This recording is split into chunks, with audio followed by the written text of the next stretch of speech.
Thank you, Freak. Now, I don't want to get too in the weeds with this one, as it didn't have a ton of standings implications with TDK already locked into auto-relegation and an expected win there from Impulse. What I do want to look at, though, is Gate in his debut performance. Thoughts on that?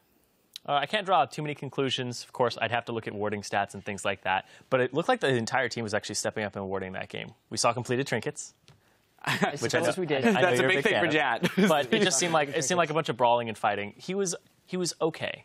Yeah. Honestly, for a guy who was playing competitively a little bit in, well, I guess semi-competitively in Challenger as a mid laner and swapping to support to be on the LCS stage for the first time, I think he did okay. What if we point towards the early game, Jat? Because that's where things were a little bit more, cohesive, a little bit, Impulse was building their lead. We did see him make the early roam mid, paying some attention to Xiao Xiao. Gaining favor with Xiao Xiao, Lord Xiao Xiao of the mid lane, who built a Soul Stealer with his first item. Yeah. I think once that happened, the tone was set for the game, that nothing else beyond this point is possible for Analysis. All right, well then it just doesn't happen. Then we will move beyond that. And I actually want to take this opportunity then to pull up the standings. We're going to pull the graphic up just so we can kind of get the lay of the land, reassess the teams as they have shuffled around through the day. So we'll get that up on your screens as quickly as possible.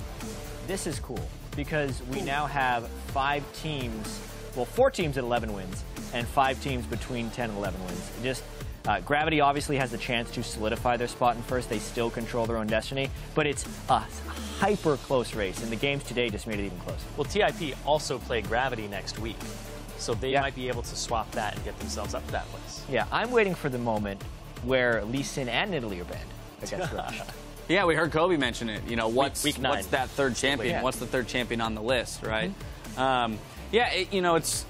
It's very interesting having just 6 teams all within 2, possibly 3 games of each other, depending on this Gravity game that's coming up. When we talk about Gravity, Team 8 also, who they're playing in this next game, is in a precarious position too. Only 1 game ahead of Cloud9.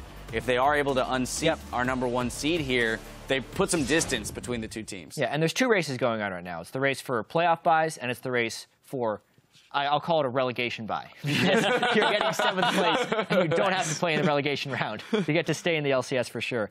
And it's going to be really important. If Team 8 pulls out an upset, it'll have massive implications on both of those races that are happening right now. Yeah, it's really big, too, because Team 8 played Gravity, Liquid, CLG, 3 teams that are near the top of the standings, and then they're only 1 game ahead of C9. And C9 has TDK left in their schedule. Right.